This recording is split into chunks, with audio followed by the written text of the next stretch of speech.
আজকে আমাদের ৪ নম্বর কুচবিহার দক্ষিণ এসির আমাদের কুচবিহার টাউনের যে মিউনিসিপ্যালিটির যে পোর্শনটা সেটার হিয়ারিং যারা আনম্যাপড ছিল তাদেরটা আমাদের এসডি অফিসে হচ্ছে। আমরা আজকে শুরু করেছি, আজকে একটু কম সংখ্যায় শুরু করেছি, কালকে আরো বেশি, তারপরের দিন আরো বেশি, এইভাবে পরপর ধাপে ধাপে আমরা এটা বাড়াচ্ছি। আজকে যেটা আমরা যারা আনম্যাপড ছিলেন তাদেরকে ডেকেছি, তাদের যে নির্বাচন কমিশন যে গাইডলাইন দিয়েছে তাতে যে 13টা ডকুমেন্টের কথা বলেছেন সেই ডকুমেন্ট অনুযায়ী আজকে হিয়ারিং হচ্ছে।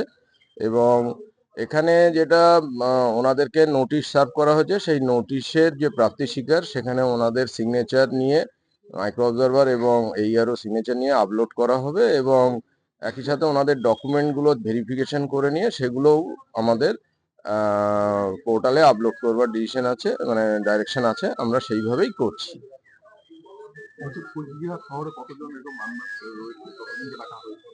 টোটাল আমার এসিতে 5,800 সামথিং আছে, তাদেরকে আমরা ডেকেছি।